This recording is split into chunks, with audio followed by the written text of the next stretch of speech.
Isang pinagpalang araw sa inyong lahat. Tayo po'y magninilay sa salita ng Diyos, ang pinagmumulan ng awa at tawa ng ating buhay, ang salitawa. Today we are celebrating the feast of Saints Philip and James. Both of them are apostles. We are celebrating the feast day of these two apostles together because their relics were brought together to Rome from the east and buried in the church of the apostles in the 6th century.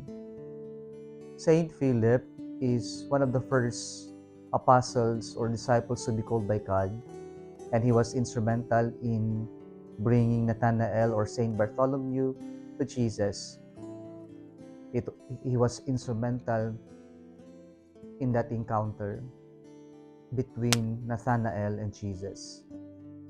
Saint James is the son of Alphaeus, and he is called the Less because to simply differentiate from another James, Saint James the Great, the brother of John, and he is also called the Just because of his piety, and he was the first bishop of Jerusalem, kung saan doon po sa Council of Jerusalem, siya po yung nag-declare na hindi na kailangan ng pagtutuli sa mga sasama sa pananampalataya.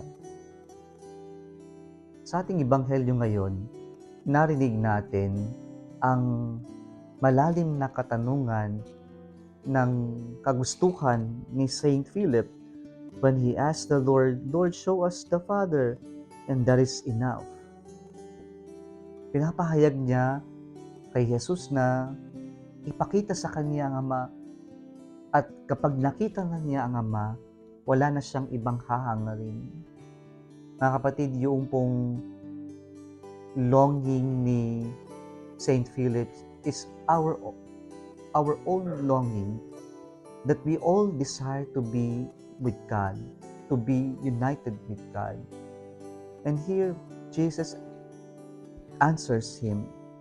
He says, "Whoever sees me sees the Father."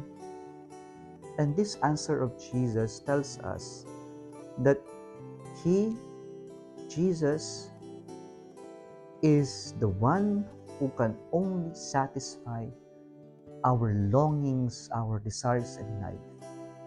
It is true that our life will be incomplete without God. And our life can only have its meaning in God and with God. And so when Jesus answered the longing, the desire of Saint Philip, he said, "If you see me, then you see the Father. If you have me, and you have everything." Na mga kapatid, sa buhay natin, laging may kulang, laging incomplete pag wala ang Diyos. Kaya lahat ng ginagawa natin sa buhay ay magkakaroon lamang ng kabuluhan kapag mayroon ang Diyos sa buhay natin.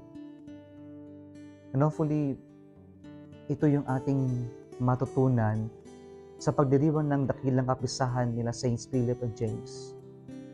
When they finally realize that Jesus is the one who can satisfy this longing, and then they started to share this faith to the world.